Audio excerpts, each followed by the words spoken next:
भगवद गीता अध्याय 10 विभूति योग श्लोक 20 से 21। अहमात्मा गुडाकेश सर्वभूताश्य स्थितः अहमादिश्च मध्यम च भूतानामंत एव च आदित्यानामहं विष्णुर्ज्योतिषा रविरंशुमान् मरीचिर्मरुतामस्मि नक्षत्राणामः शशि।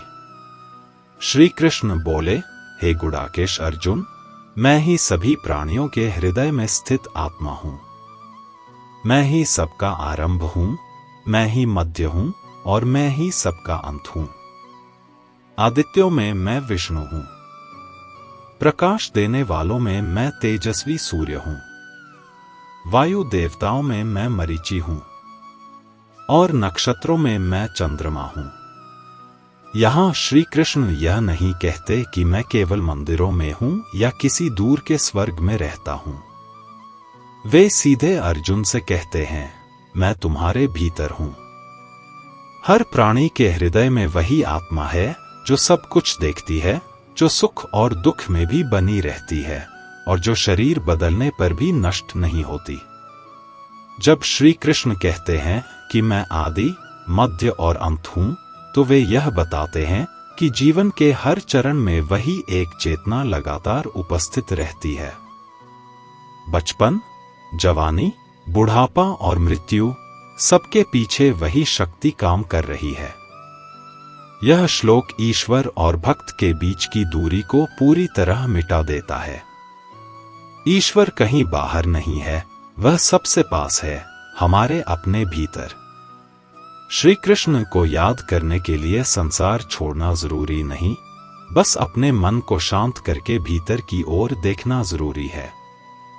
इसके बाद श्री कृष्ण अर्जुन को यह सिखाते हैं कि इस संसार में उन्हें कैसे पहचाना जाए। वे यह नहीं कहते कि मुझे केवल कठिन या अदृश्य रूपों में ढूंढो। वे सरल बात कहते हैं, जहां जो सबसे श्रेष्ठ है वहीं मुझे देखो। आदित्यों में विष्णु के रूप में जो सृष्टि का पालन करते हैं, प्रकाशों में सूर्य के रूप में जो अंधकार हटाकर जीवन देता है, वायुओं में मरीचि के रूप में जो शुद्ध और जीवन देने वाली शक्ति का प्रतीक है, नक्षत्रों में चंद्रमा के रूप में जो शीतलता, लय और पोषण देता है।